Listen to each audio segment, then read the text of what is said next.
Hi. Hello and welcome to this research seminar by the Hellenic Observatory at the London School of Economics. Our topic today, the title of the event is Can the Greek economy recover once again? With the coronavirus pandemic, we had, if you want, abrupt interruption of the slow but steady recovery of the Greek economy after the near decade-long economic crisis. Going besides the short-term crisis mitigation measures of last year, the question that arises is if the economy is likely to grow as the pandemic recedes and some sort of normality returns beyond 2020. This will present of the real growth can be achieved in relation to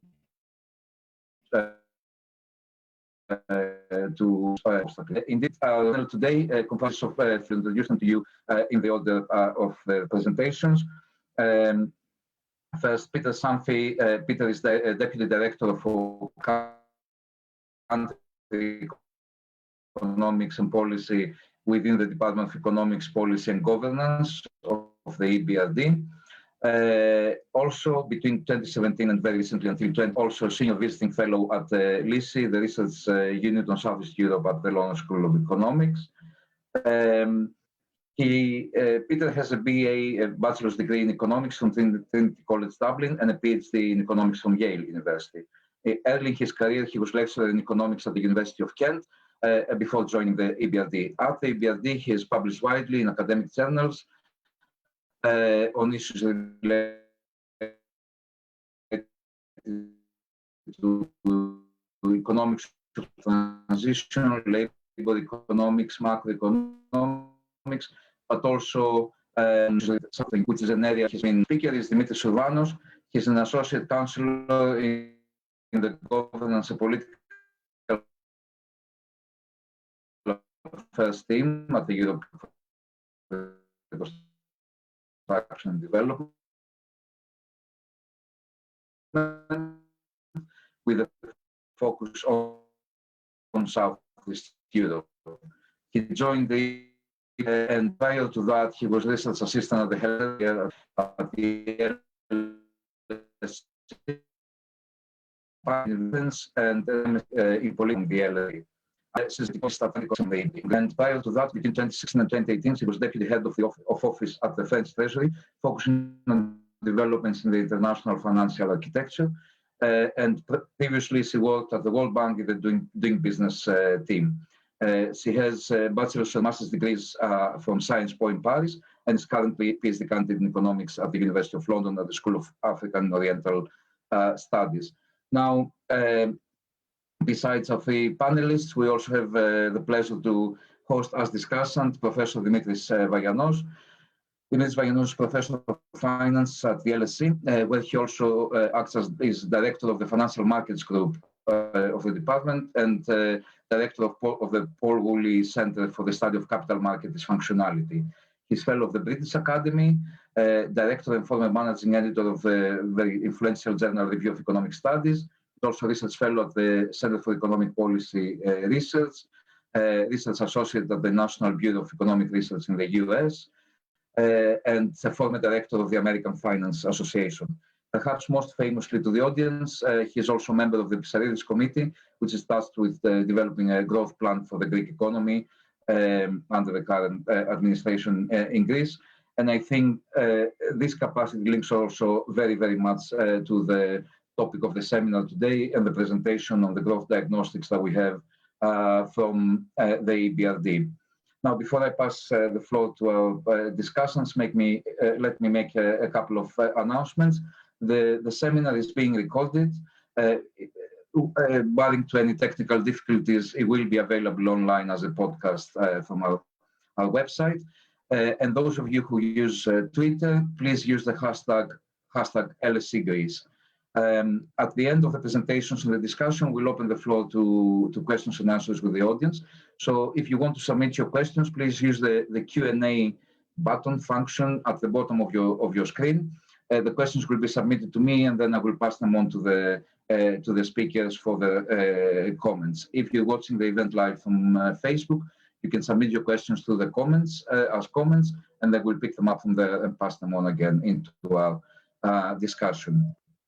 So without taking any more of your time, I would like to welcome all our speakers and our discussants and pass on the floor to Peter Sanfey, who will kick us off in the presentation.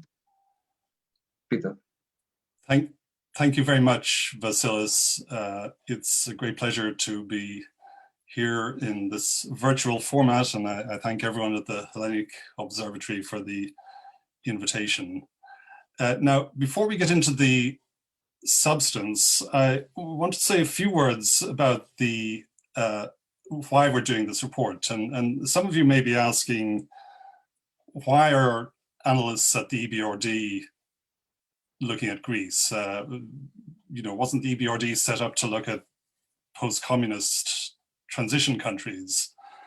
And the answer to that question is yes, that was the Ebrd purpose, but the mandate of the Ebrd has expanded over the years and has gone beyond the initial purpose. And indeed, for us at the Ebrd, Greece is a special case.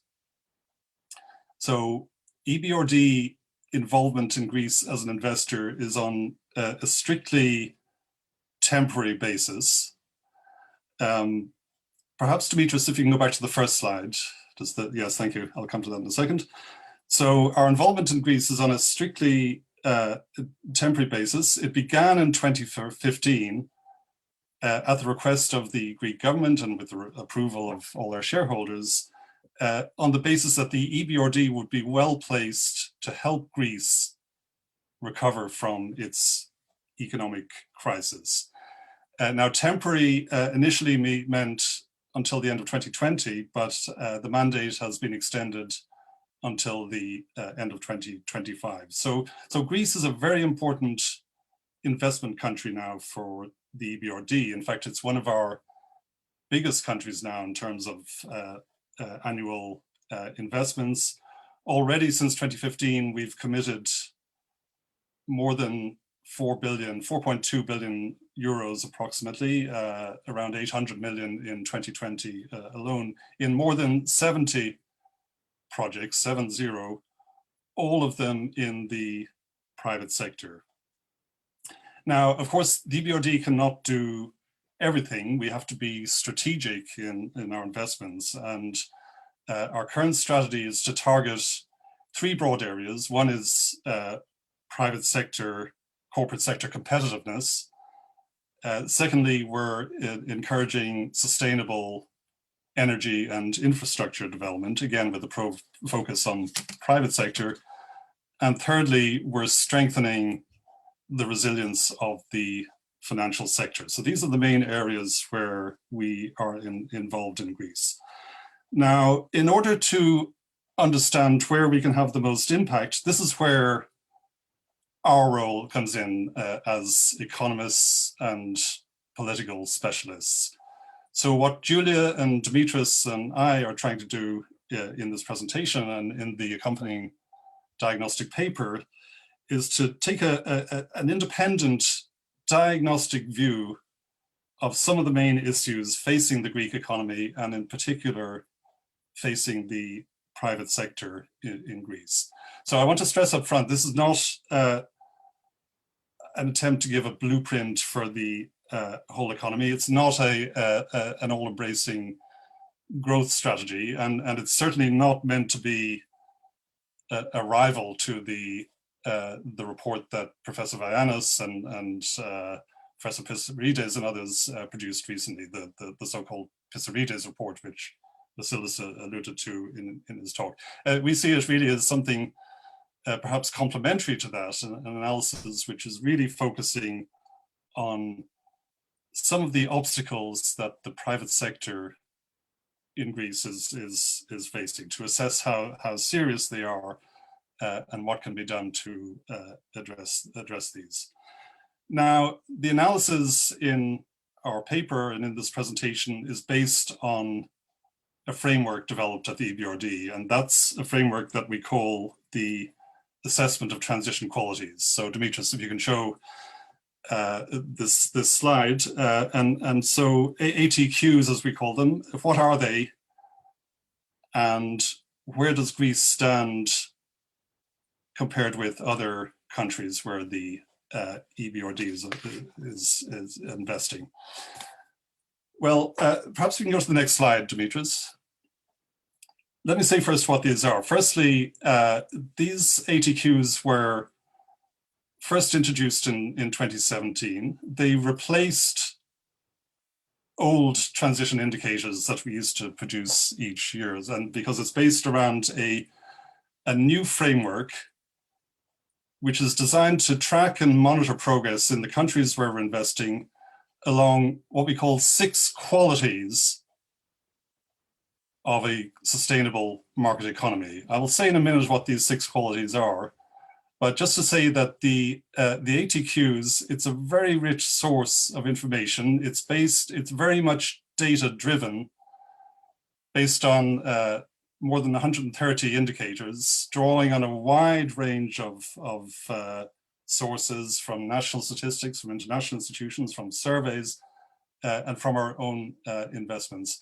And these ATQs very much set the framework for everything that the Ebrd does, including our diagnostic work on the countries that we're operating in and investing in. I should say the credit for the ATQs goes to quite a wide team within the Ebrd, mostly based in the department where the 3 of us are based, the Economics, Policy and Governance department. So we are piggybacking on the work that many of our colleagues have done. I don't have time here to go in at all to the methodology. I've put the link here on the slide. The link is to the transition report, the annual transition report that is published each year. But the idea is that based on all this information, we can construct indices for different countries that then allow a comparison across countries, but also within a country can help us make a diagnostic of where the problems really lie. Okay, so let's see where Greece lies. Let's see first what the qualities are. So the 6 qualities are a well-functioning, sustainable market economy should be competitive, well-governed, green, inclusive, resilient, and integrated. And within each of those qualities, I think these are non-controversial, but they cover really what we would think of as a properly functioning, advanced market economy. And then digging within each quality, you can look at, for example, competitive is about looking at both market structures for competition and the capacity to add value and innovate. Well-governed is about looking at both national level governance and corporate level governance and so on. So this is the framework, and the methodology translates a wide range of information into numerical scores on a scale of 1 to 10, 1 being the lowest, 10 being the highest. Now, where does Greece stand? Next slide. Here are all the countries where the Ebrd operates and a selected group of comparator countries. So ATQs can be calculated in principle for any country for which we have sufficient data. And it's very useful, I think, to see how countries where we invest in, like Greece, compare against advanced comparator countries, G7 countries, leading EU countries, plus the UK, of course, which is included.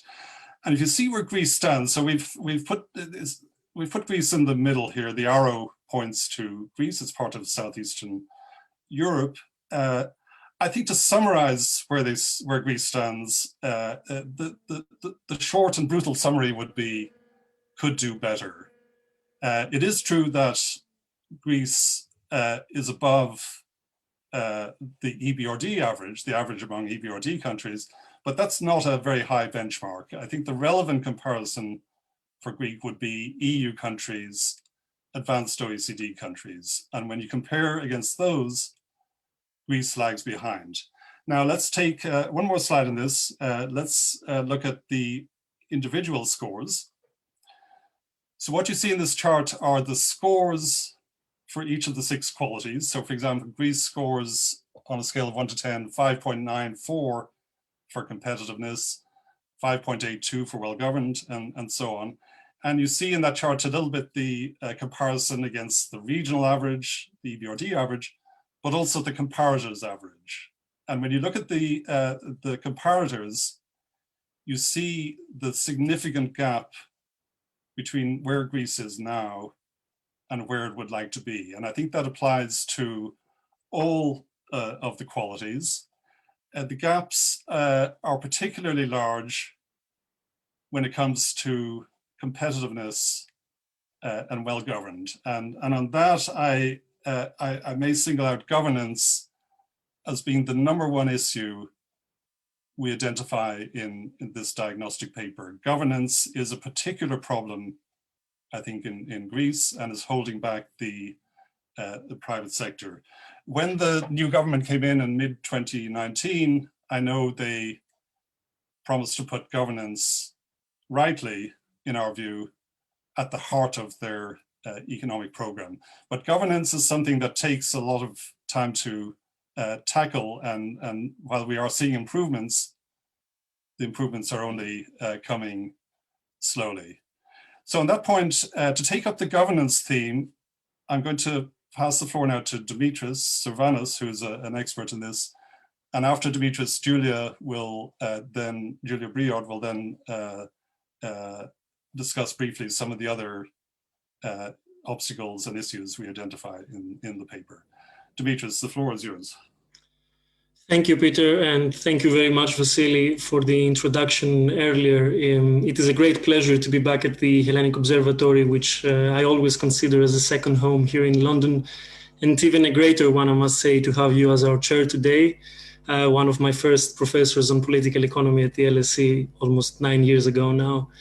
So, just a second.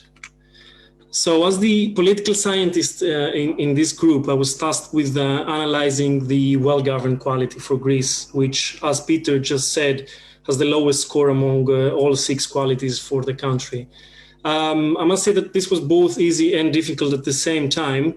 Easy because in a way, I did not have to reinvent the wheel, as governance is a well-known issue of the Greek economy, at least for the policymakers and scholars that focus on Greece. And difficult because today I must present likely the most obvious obstacle for the economy, at least according to our methodology. But before I elaborate more on Greece, let me first try to deconstruct the notion of governance briefly. And here by governance, I mean the national one, or public if you prefer. And the reason for doing so is exactly because it is such a broad term that eludes an easy definition.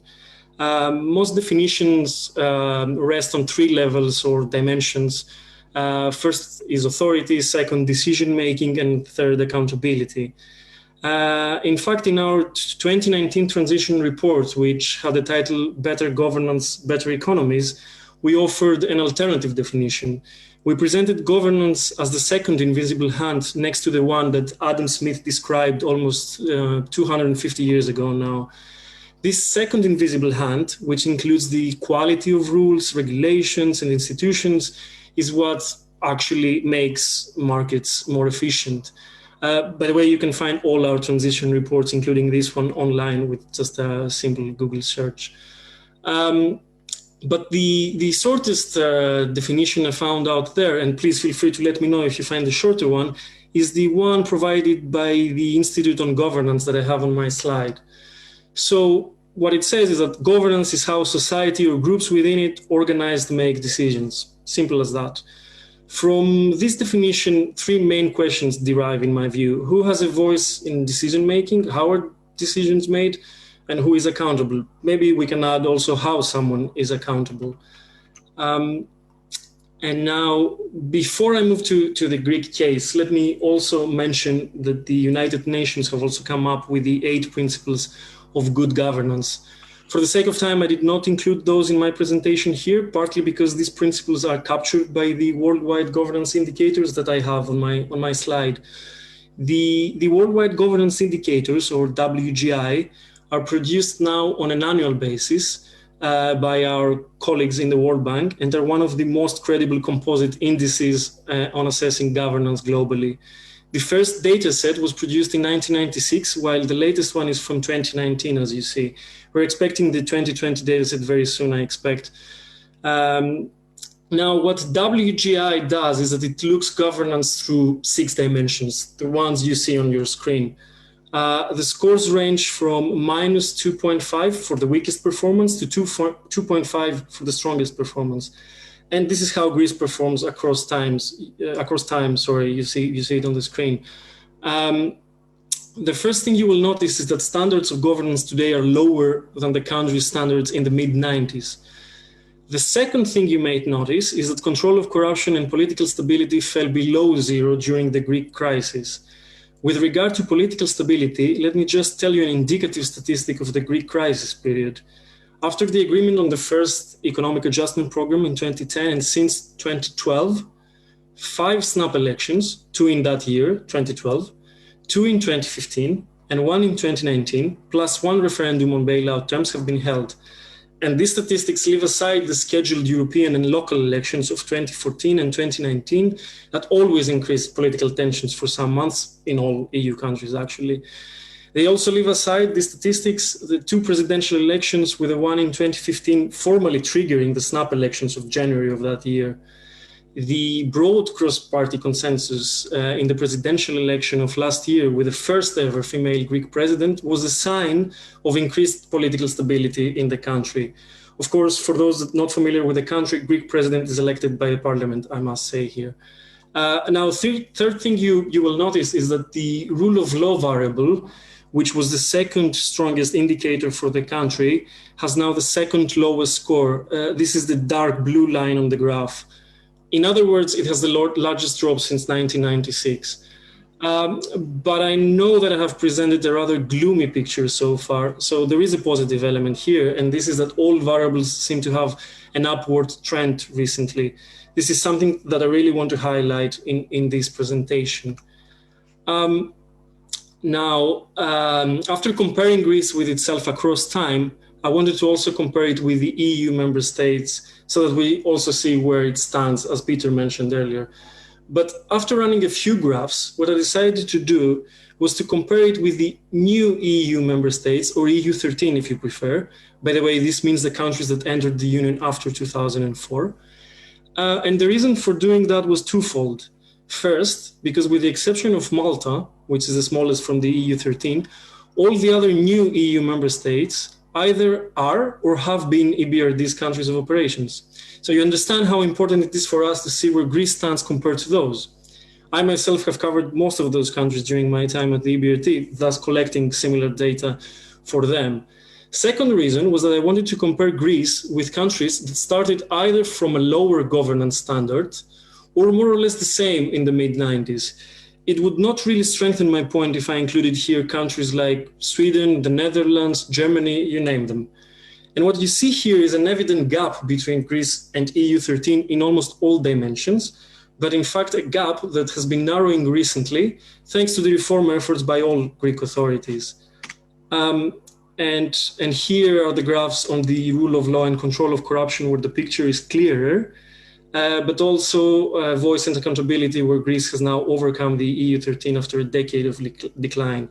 This is the only actually dimension where Greece now scores above the EU 13 average, as you can see.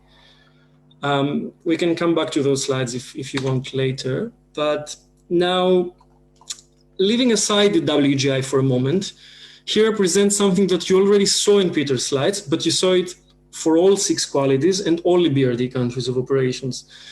Here, what I have done is isolating all the EU countries we assess, including the UK. This means Ebrd countries of operations within the EU region, plus some comparators you see in the green color. And the picture you saw in WGI is more or less the same here, this time with Greece not only being below the EU12 average, I remind you Malta is missing here, that's why EU12, but actually being at the bottom of our EU table for 2020 in the well-governed quality.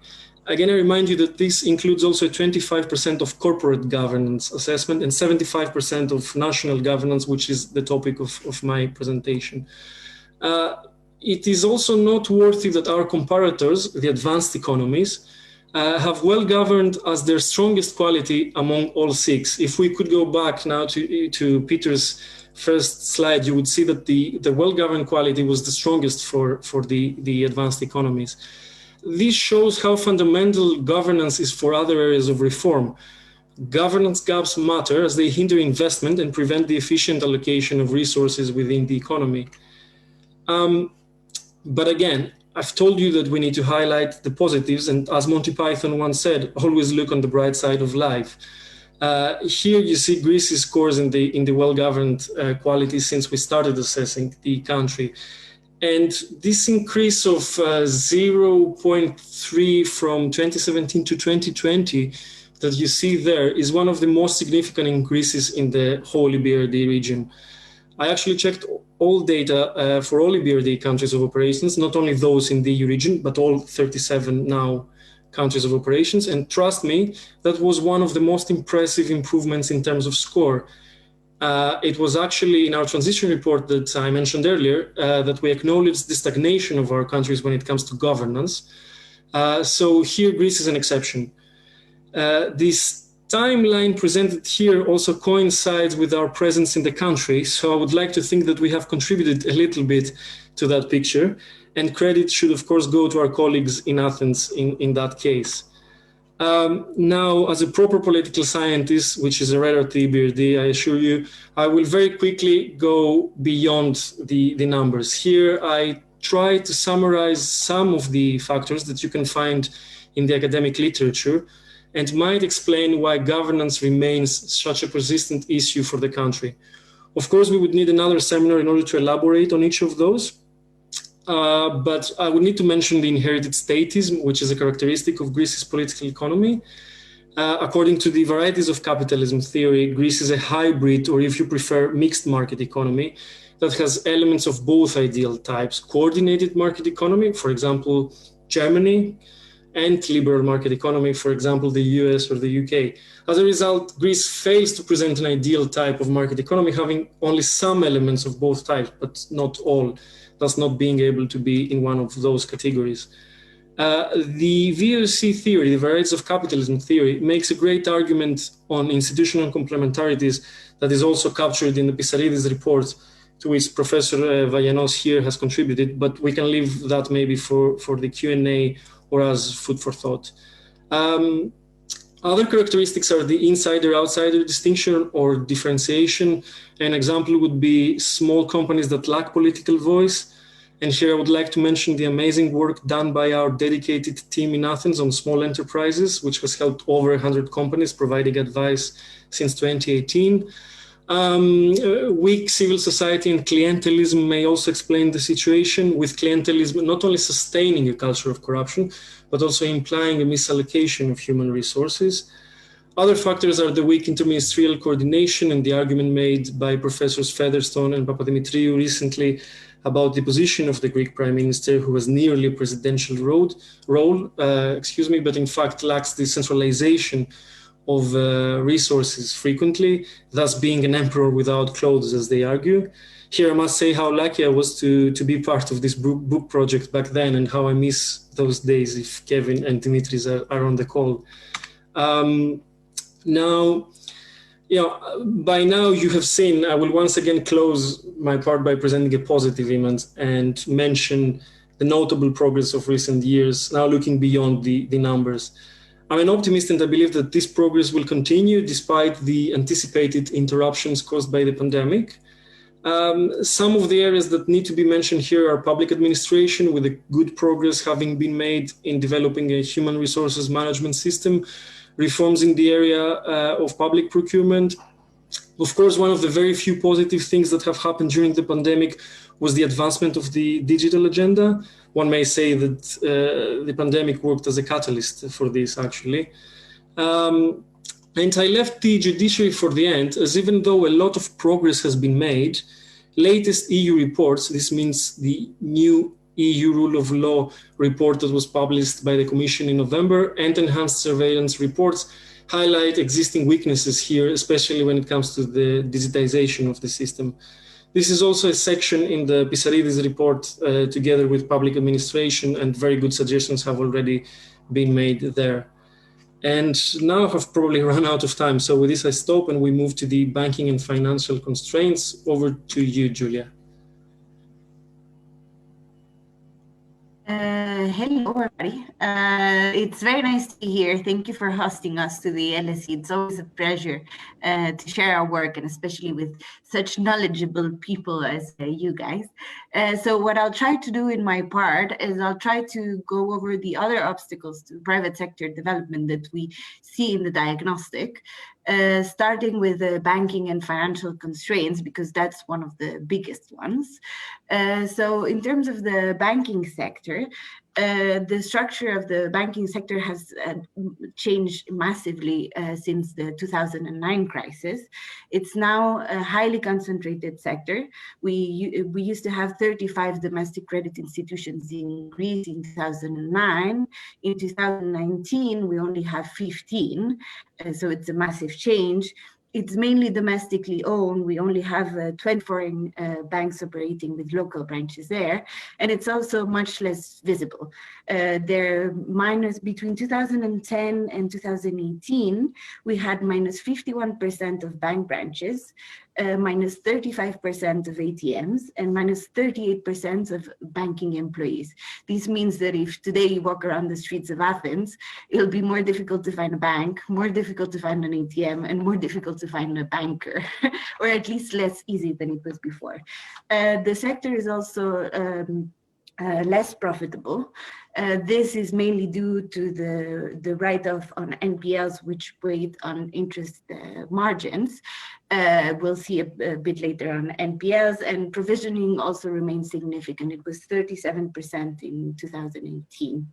And because of all of this changes in the structure, banking lending remains quite subdued. So net flows of private credit between 2009 and 2019 were negative. There are actually good things in the COVID-19 crisis, because in the end, the policy response, the COVID-19 policy response, has actually quite favored the bank lending in the country. And the private credit flows turned positive for the first time in 2020, within November 2020, year-on-year, plus 8.7% in private credit flows. So this means these new flows of credit focus mainly on corporate credit, which was positive for SMEs and large enterprises, whereas the credit to household, the flows remain negative there. So this is largely driven by government support measures to sectors affected by the recession, like trade, tourism, manufacturing, but we'll have to see what's the evolution there in the long term. Can you pan us on to the next slide, Dimitris? Thank you.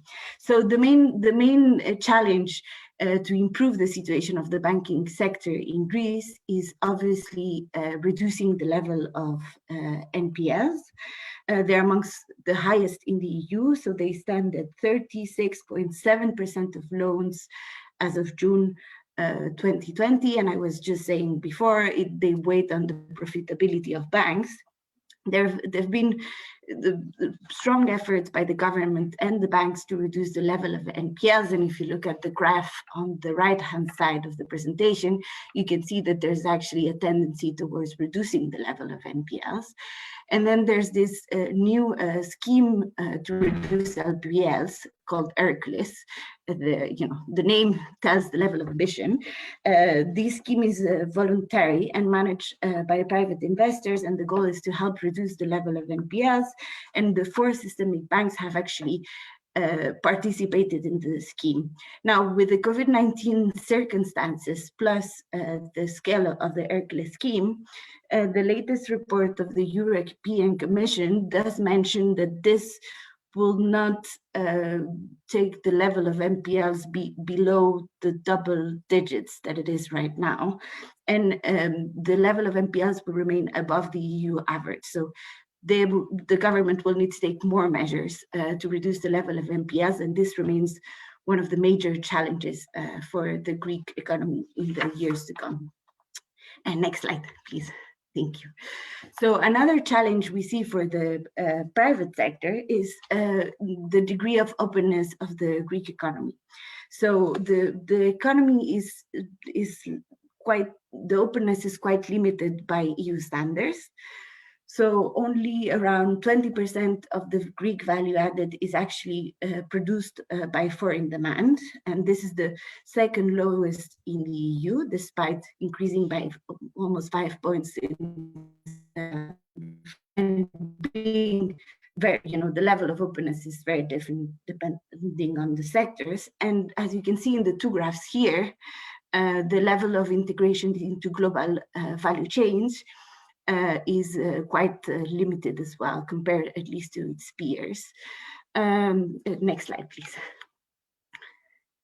Thanks. But what we see is that there's actually a potential to be developed here. And one example we use in the diagnostic that I quite like is the example of the olive oil sector in Greece. So it's very quickly, to give you a few figures, Greece is the third largest producer of olives in the world. The country produces 300,000 tons of olives a year, but out of these olives, only 27% reach the state of labeling or branding. So it means that there are lots of Greek olives, not that much olive oil outside of the country. The reason for this, one of the reasons is the specificity of the olive oil sector, because a lot of people do this on the side, not as a professional business. But it's also a question of how the value chains are integrated within the country.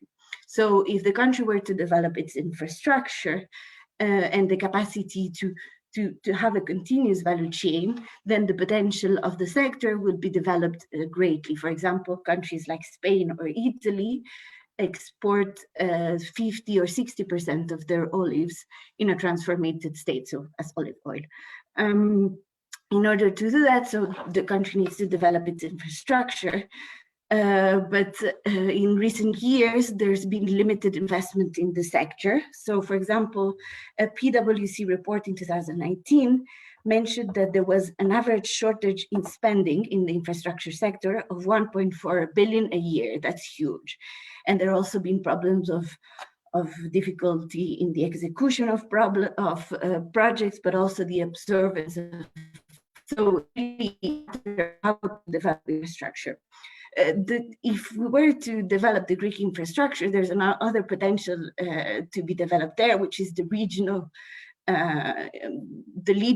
for Greece to be the regional leader in integration. Obviously, there's the matter of location. Greece is between Africa, Europe, and Asia, but also because it's a country in the region that attracts a lot of foreign investments. And I'm thinking here of the Chinese Belt and Road Initiative. So here again, I'm repeating a bit myself, but the COVID-19 has created an opportunity with the arrival of EU funds. And there's the Next Generation EU funding that will provide 32 billion to Greece.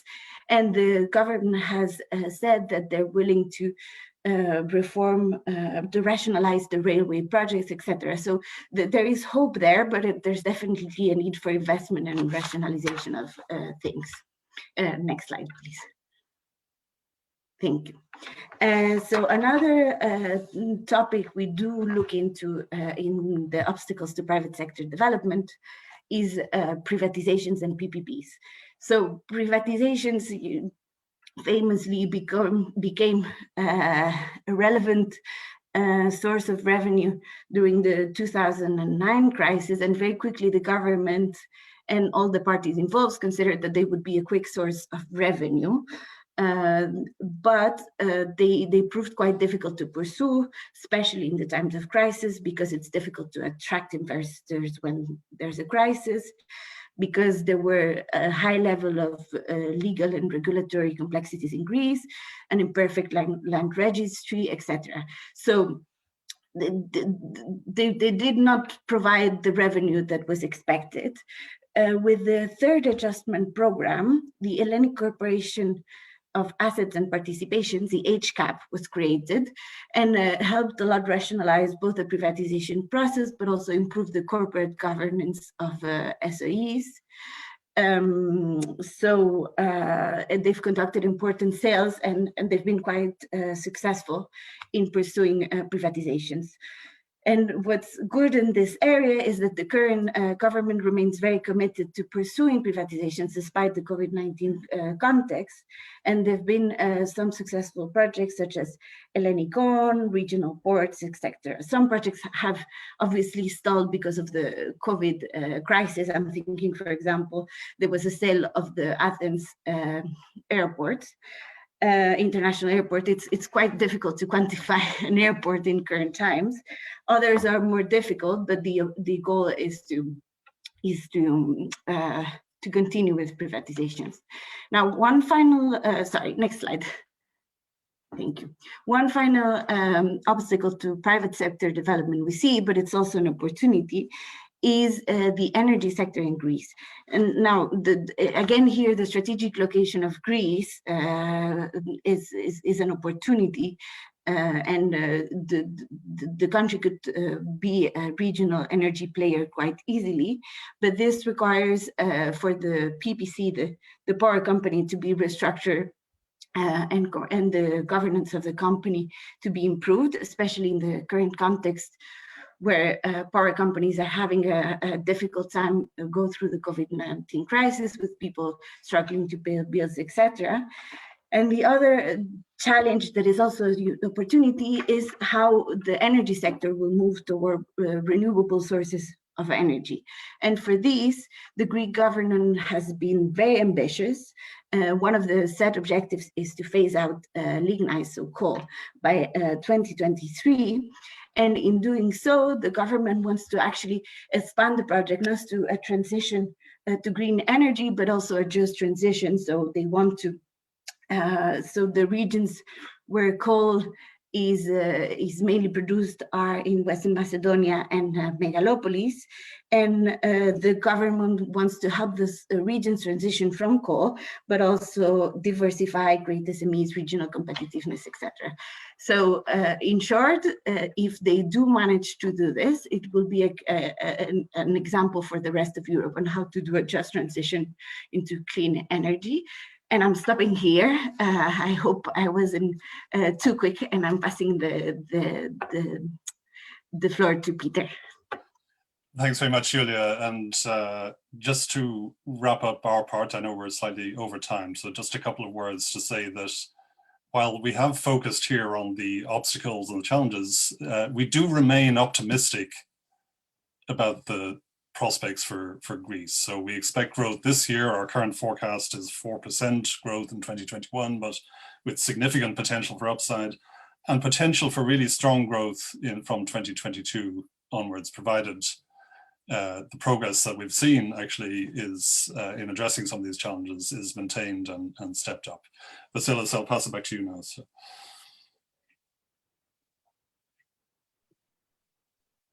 Okay, excellent. Thank you, Peter, for being very brief at the end. Peter, it's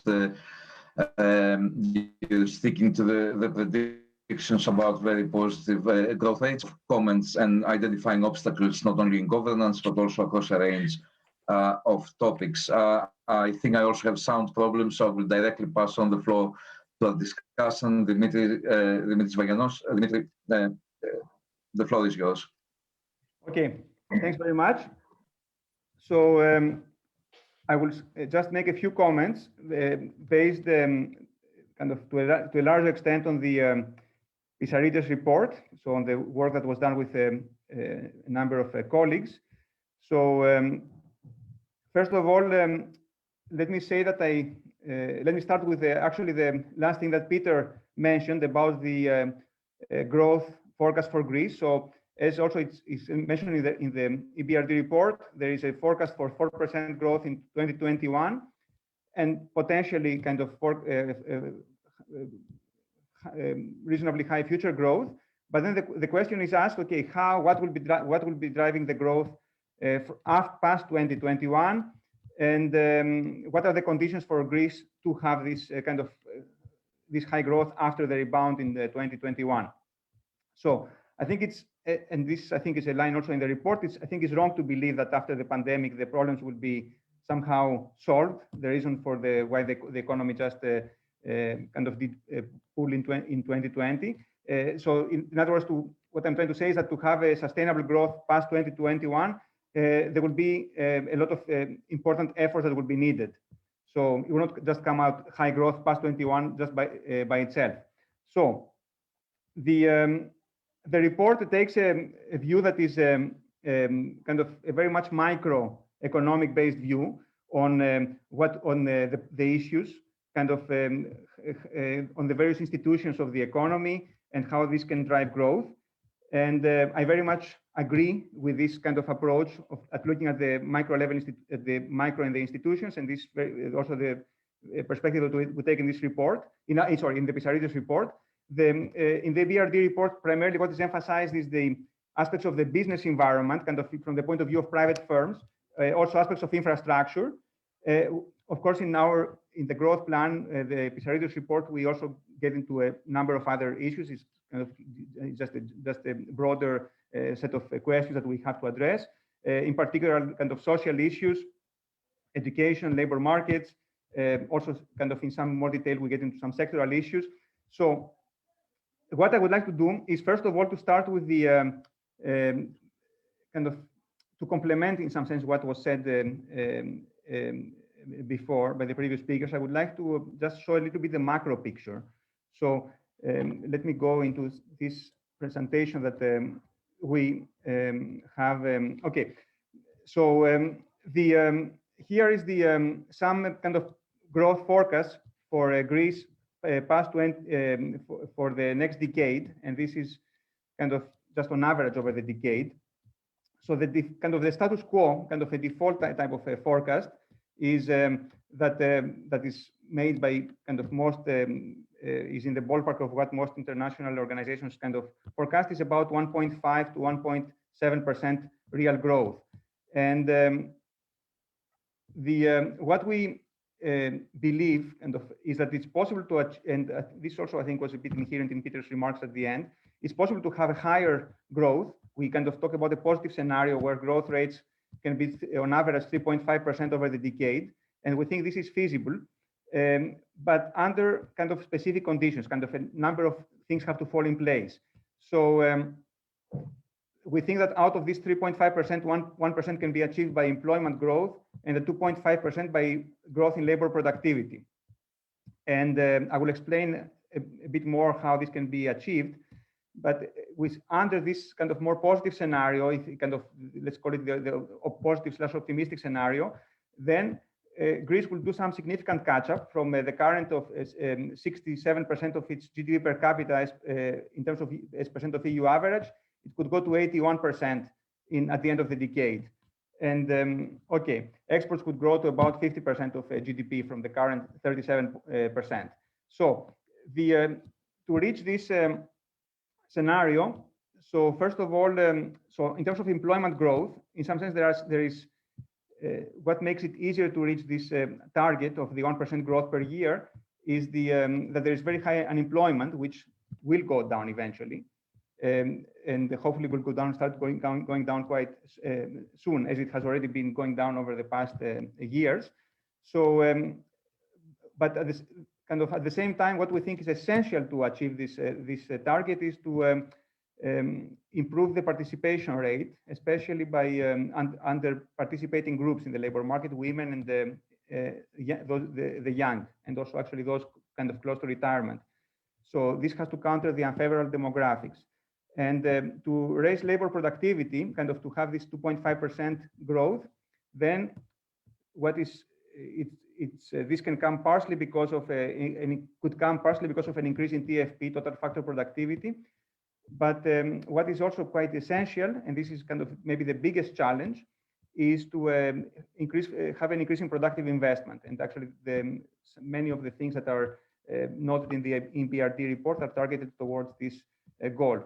Product investment is quite low right now. It's about 9.54% of GDP. It should go to about to 17.5%, which is kind of a significant growth. Although Greece before the crisis had investment rates that were close to 15%, 14-15%. So it's not completely, it's not infeasible. Anyway, I have to wrap up. So I just wanted to give you a bit of the macro picture to kind of show how this kind of more micro comments by in the Ebrd report could kind of fit into the macro picture.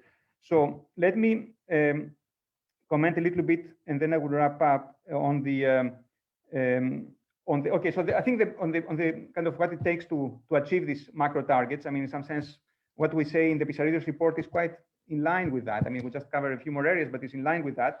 I mean, in some sense, we need to strengthen the formal economy, and through a combination, through many of these things that what is in the Ebrd report calls governance, kind of better kind of lower taxes and more kind of simpler tax system, kind of more efficient public administration, better kind of more efficient rule of law. So plus other things, some of which are covered in the report, their report as well, such as kind of infrastructure or access to finance, kind of improvements in human capital, kind of. So actually, just show you, and maybe this will be my last slide. Kind of what these are the things that we list as priorities in our document, and actually I think is quite consistent with what was presented by the in the Ebrd report. Kind of we just group these things a bit differently. Kind of what they call governance is in different boxes that we have here, but certainly kind of important cuts in. We think that through kind of important cuts in taxes and social contributions, through a kind of targeted tax measures towards favoring investment in R&D, kind of lower energy costs, kind of by whatever some structural changes in the energy market.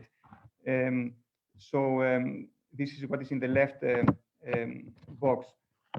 So kind of more improvements in infrastructure in various aspects of the economy, and coming to the right box, also some governance aspects about kind of improvements to the some improvements to the core system. I mean, for example, some of these changes have kind of are much more. There are many more things that what I have in these boxes. These are not just the only recommendations in our report, and but it's kind of the things that we think are more urgent and more kind of could give kind of the quicker wins.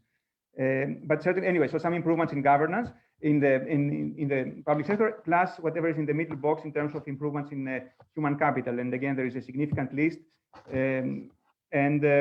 so maybe we can go over some of these things in the Q&A.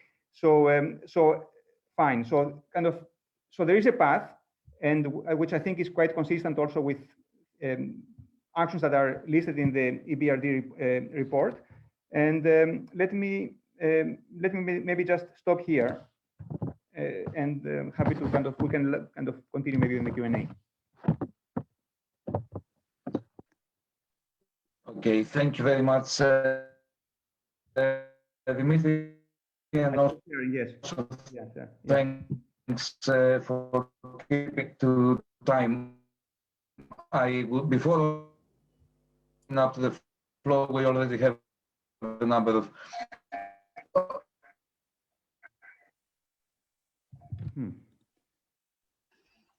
Vasily, I don't think we can hear you. I hope. Can you hear me now? Now, yes, but we couldn't hear you before. We can't hear you. Okay, maybe okay, I'll give it a go again, and then so I want to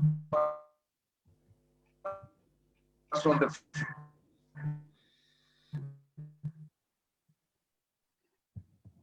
Okay.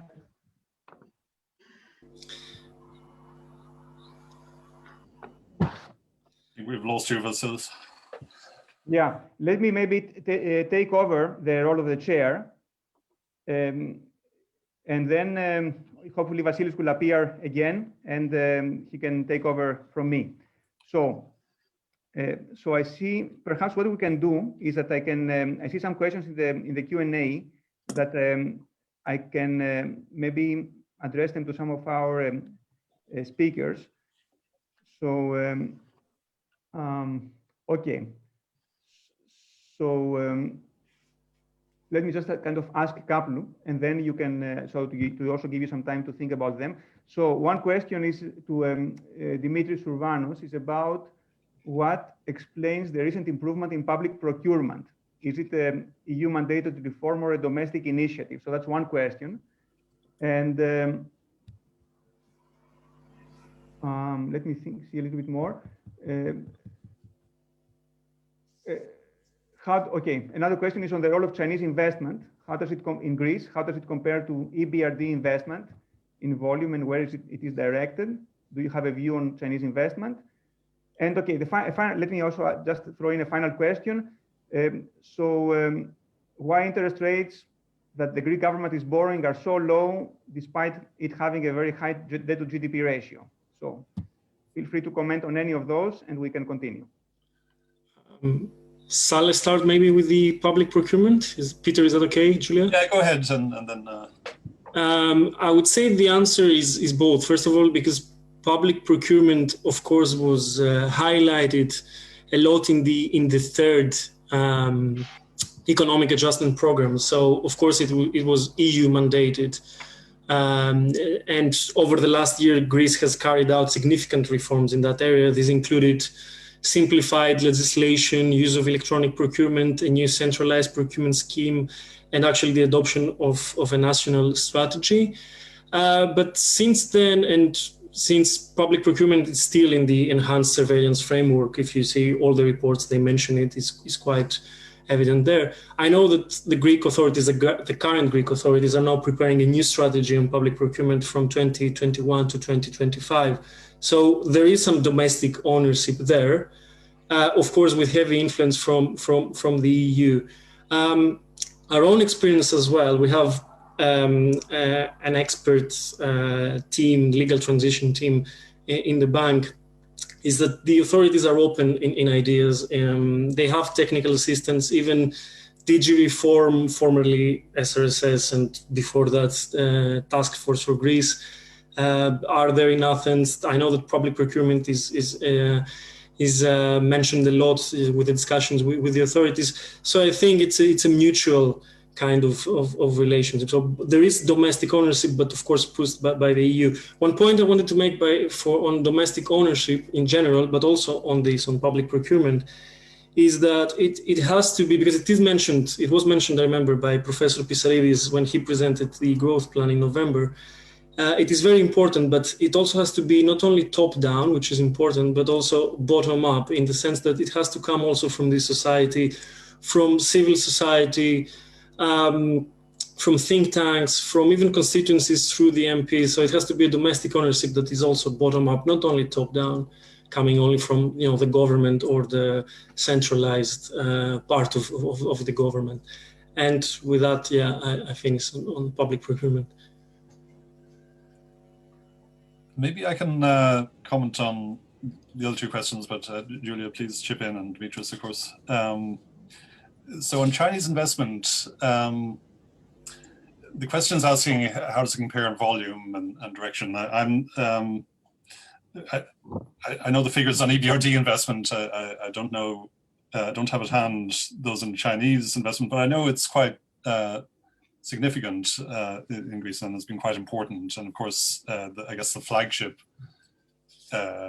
Chinese investment in Greece has been Piraeus port, and the majority ownership of the port by a Chinese company, which I would think has been, has led to modernization of the port and has led to positive developments. On the broader issue, firstly, the question is whether the bank has a view in Chinese. I must stress that Julia and Dimitris and I are here to represent our views, and what we say is our opinion. Indeed, the diagnostic paper represents our views, not necessarily a consolidated or an approved Ebrd view of our shareholders or board or executive committee. But you know, having made that disclaimer, I would say our view on Chinese investment would be our view on any other investment, that provided it is done according to certain principles, and those principles would include competitive bidding, also provide proper procurement rules, provided it's directed at sectors where investment is really needed,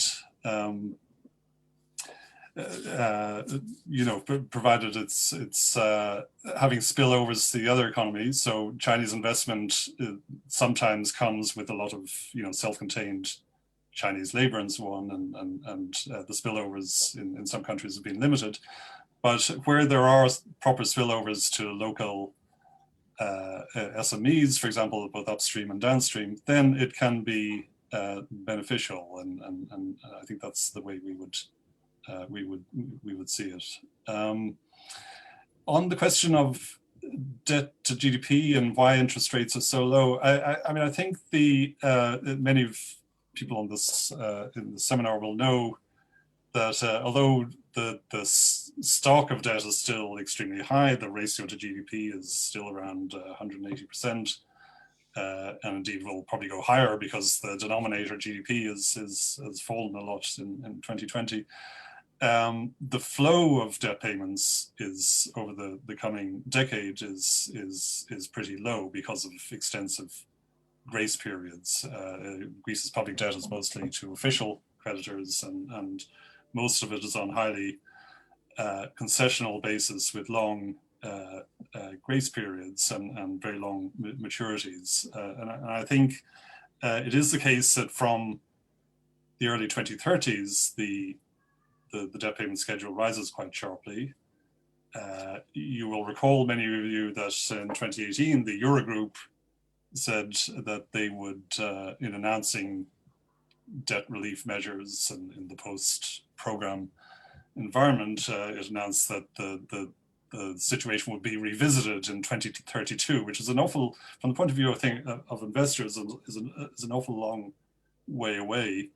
And I think given that, and I think given also that Greece, has come through its economic crisis, that it was on a path prior to the pandemic that was really looking quite favorable. I mean, yes, the growth rates were not large, but they were increasing. All the indicators were moving in the right direction. There was a new government in place with a lot of fresh ideas and enthusiasm.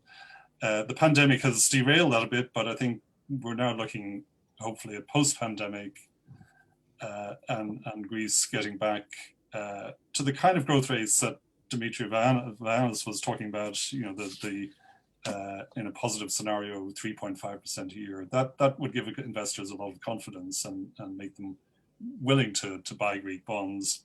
And with a lot of competition for bonds, the rate is naturally going to be driven low. Julia, you want to add anything to that? Or?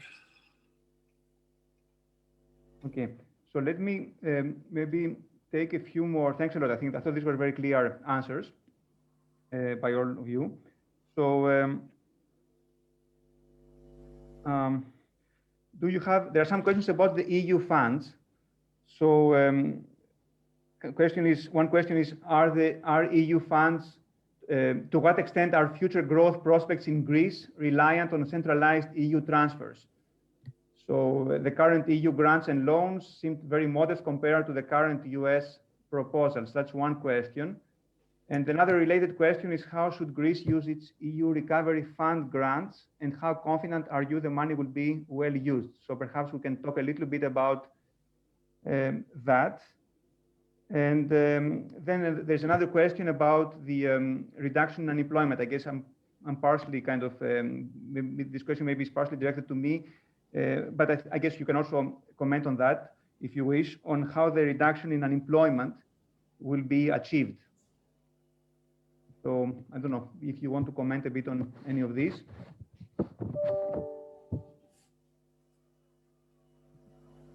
Perhaps I'll start. But again, I think on EU funds, we have not done a formal analysis of how many, percentage points of growth you'll get from the funds. But I think in the Greek context, I think the sums of money on offer are quite substantial and will make an important difference, provided they are used effectively. Will they be used effectively? We will see. I think this is like so many things. This goes back to a question of governance, and which we have talked about at length in this already today. If the governance is right, I think the funds will be used effectively and properly, and that will translate into increased growth rates.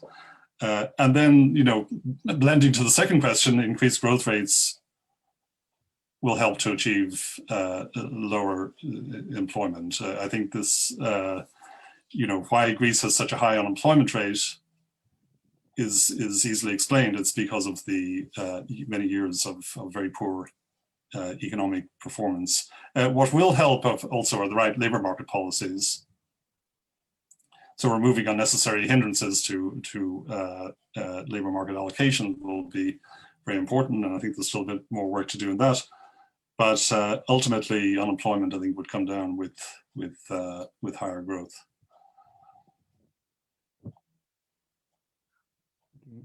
Okay. Just looking. Okay. Yeah. Do you think that the pandemic will dramatically affect the positive scenario you showed before? If yes, how the government can overcome these challenges and preserve the macroeconomic aims? So I guess, fine, I can say a few things about that. Maybe, I don't know if you guys want to comment on kind of your growth forecasts and how, I guess, how this relate to the pandemic. I mean, somehow so you talked about this 4% forecasted rebounding for 2021. I don't know how you think the pandemic kind of recovery from the pandemic plays into that. Perhaps, I don't know, you can say a bit what you expect for 2022 if you want, and then I can comment a little bit on the issue as well. Yeah, I think I would hold off on giving, so our 4% forecast for 2021, this is already a little bit old. It dates from, so we have a centralized forecast for all countries twice a year. This is dates from October. But I don't think it's significantly out of line with what we would forecast right now. We'll be interested to see the final year figures for 2020, and that will then feed into what we think will happen this year. Next year, 2022, we haven't yet. Again, in the spring, we'll come out with new forecasts, and we will, for the first time, try to put a number in 2022.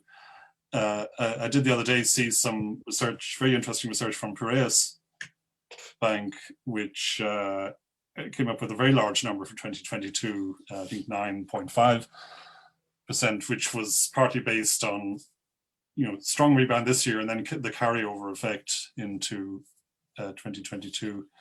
I don't know, we'll have to sit down and crunch some numbers in due course, Julia. This will be a task for you and me in the coming weeks, along with our colleagues, our chief economist office. But we're trying to think a little bit more about the medium term and really how to get to I think, our view of the positive scenario is very similar to yours, Dimitri, about, 3 to 4% as being a more medium term kind of steady state growth, provided the reform agenda stays on track. But please tell us what you think. Yes, I will tell you. And let me also throw one more question, given I see that we are kind of a bit, we have run out of the questions in the audience. Let me just throw you a question, and that we can you can answer after I say a few things. So, would you like to kind of, given that you have this kind of broad perspective about also other countries, kind of in the Ebrd kind of presence, so like maybe even some that are close to Greece, kind of this Southeast Europe, but perhaps even for other kind of other Eastern European countries. Anyway, so some of these countries actually have been growing pretty well. Of course, there are differences across the countries, but would you like to maybe comment a bit on kind of where do you see Greece's unique challenges relative to the other countries, or what do you see there are things that kind of some things that worked well in some of the other countries, kind of that Greece could work in the case of Greece? I don't know, maybe just in a more kind of in a comparative kind of analysis. Maybe if you would like to have a few remarks on that. I understand it's a very broad question, but I just put it out for discussion because you have certainly thought about these issues. So let me just comment a bit on the question. I think that is certainly the EU funds we view them as quite critical for the to achieve kind of reasonably high growth rates for the next few years. And maybe let me just share one slide that I have here, if I can get hold of it. So just 1 second. If I can just okay, fine. I cannot get hold of it. So let me. Oops. Here is it visible? Yeah. Here. So we really think of the decade as kind of having two halves. The next decade, kind of that we think that in the first half of the decade, the kind of public funds will play a big role in driving growth, kind of partially through the investment in infrastructure, in human capital. So and of course, there will not only be public funds are a fairly small part of the investment that is needed. They have to leverage a significant amount of private funds.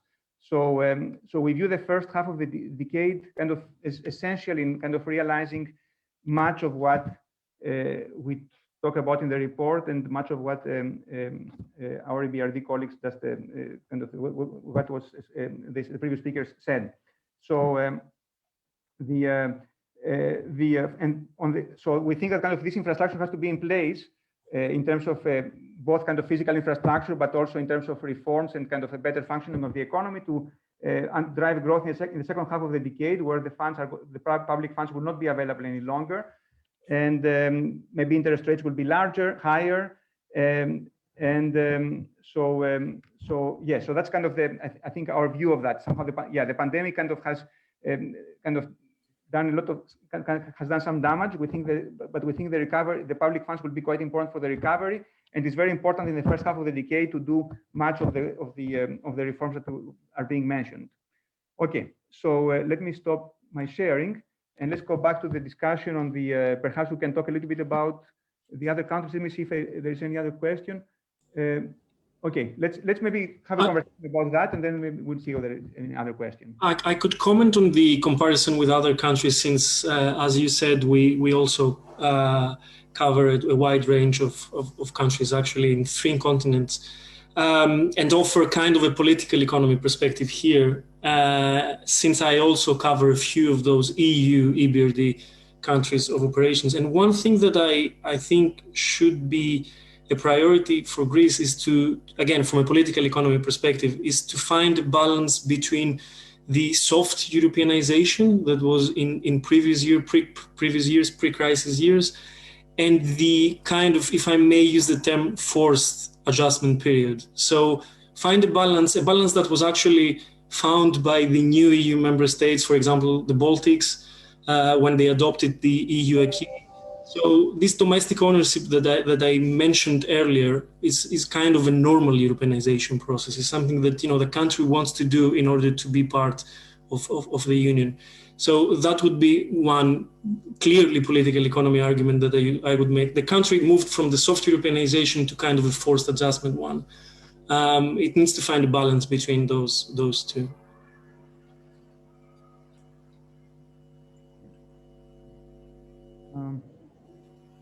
Maybe I can add to that. Just, I mean, in some ways, Greece is a bit of a unique case for us, but I think we haven't spoken too much yet about investment. But ultimately, what's driving our involvement in the country, what's driving our diagnostic is how to attract more investment to Greece, and Ebrd investment I think is important, but it's not going to be the full solution. You need to attract really a lot of private investment to Greece, much of it which will have to come from abroad. And the FDI figures for Greece, they have been increasing in recent years, but they're still quite low. And the overall investment figures are extremely low in Greece, around 11, 12% of GDP.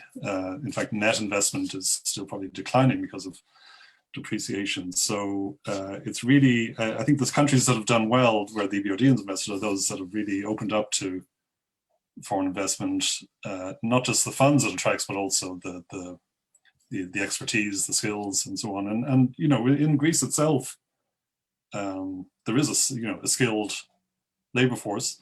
Some of it now living abroad. They left in the crisis, but might be willing to come back. Think of the Irish example back in the 1990s. Again, a country that was stagnating, but with very pro-investment policies, suddenly took off and had a lot of the diaspora coming back. So that I think will be part of the solution for Greece if it's to embark on this favorable growth path. Yeah, that's right. So kind of a significant increase in investment rates. Yeah, that's kind of ties a bit to what I mentioned about that key to the growth, to the positive of kind of / optimistic scenario is that productive investment, kind of both private and public, has to go to the mean of the other kind of we call it the EU9 kind of EU countries that are the 9 EU countries that are comparable to Greece in terms of population, and this has to be 17.5% of GDP. So that this would be quite important. And right now it's 9.4%. So kind of we have to envision kind of measures that can increase investment significantly. So let's see. I see here. Okay, let's see. Maybe two more questions. How important is digitalization, and do you have specific examples of where it could lift economic growth? I don't know if you want to comment on that. Also, there's a question about the conditionality of the flow of funds to Greece of the EU funds to Greece. Do you think that the necessary domestic reforms could be more likely if the EU funds, recovery and resilience funds, were to be more kind of set more conditionality for Greece? Anyway, I don't know if whatever you can comment on any of these that you would like. I could start if you want, unless you want to collect more questions, it's fine. No, that's fine. This is all that I have. On the conditionality, it's kind of a sensitive also issue, and I don't know if conditionality would be applied only to Greece or to all, because RRF is for all EU countries, right? So I don't really know what to answer to that. Now on the I will think of it though, and I may come back. But on the digital transformation or digitalization, let me also mention that this is part of the RRF submission of the Greek authorities that was done, I think, in November, rests on 4 pillars, and one of those is digital transformation. So first of all, the authorities acknowledge it as a high priority area. Of course, it is important. I don't have evidence, on economic growth, because the question was on that. But it's obvious that it's important for many areas. For instance, the judiciary that has to be digitized, public administration as well. But what we mean by digitalization, it's must not only be the purchase of software or hardware, items. It must also be a system of basically managing what you purchase as IT. So it's also a governance issue, how you manage these IT resources. But for sure, it's a priority area highlighted by not only by us but by the EU. I think also in your growth plan, you mentioned digitalization as an area, especially for the judiciary. You present a few clear recommendations there. And it seems that the Greek authorities have heard it because, as I said, it is in the RRF submission. Now on the conditionality, I really don't know what to answer. I don't know if my colleagues want to I just wanted to mention on digitalization, I see two important things on it. One is that in the current year, digitalization, and not only in Greece, but everywhere, it has been crucial for the economy to continue operating. And from something that was seen as merely innovation, it's become a survival mode for some administrations. The thing about digitalization is that, of course, it creates innovation and it carries investment and new opportunities. So there's both the matter of survival of the operations and then the other matter of innovation and creating new opportunities. An example here would be Estonia, for instance, or even Romania. Recently, Cluj is a major now IT European hub in Romania. So there are examples where countries focused a lot on that, on the IT sector, and they succeeded, especially thinking of Estonia now. So and certainly there has been, as mentioned, I think by Dimitris earlier, there has been significant progress in kind of this digitalization in the Greek public administration, especially since the beginning of the pandemic. So kind of things are moving fast. Of course, Greece is still kind of behind on several aspects of kind of digital penetration in the economy compared to kind of EU averages. Anyway, but okay, but indeed there has been kind of good progress recently.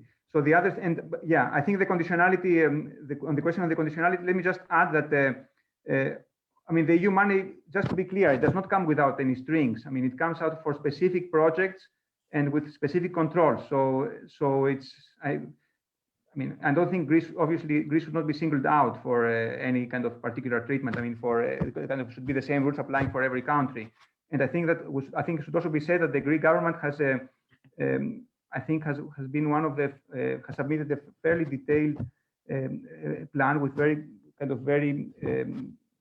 of important set of actions to be undertaken, and has been praised for that by the EU. So I think that I think this should be mentioned. So there has been, I think, good progress, at least on the first stage of the process.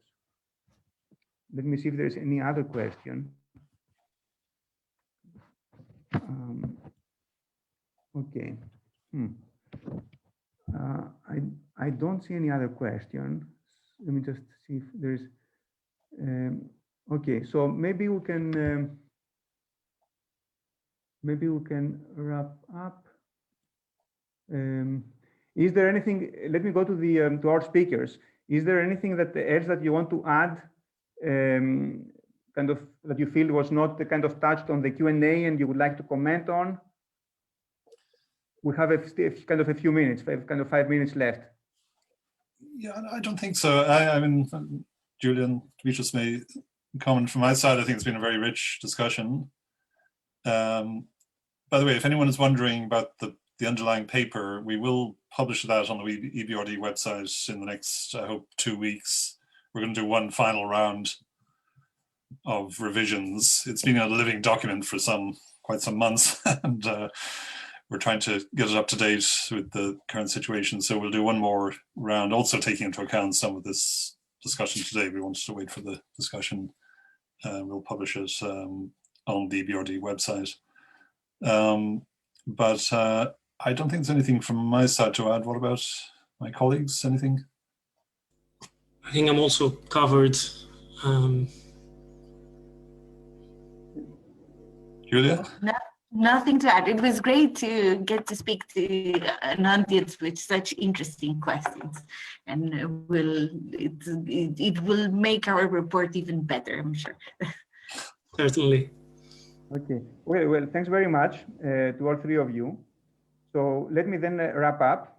So unfortunately, Vasilis Monastiriotis, our chair, so he, just to repeat to everybody, so faced some technical issues, so he could not be with us to close the event. So I will close it for him. So I thank very much our speakers. So Julia Brouillard, Peter Sanfey, and Dimitris Sourvanos for this very interesting presentation. And I hope, okay, and just on behalf of the HO, kind of the Hellenic Observatory, let me say that we very much hope that we will, you will be joining us at at our future events. And you can go to the Hellenic Observatory website for more information.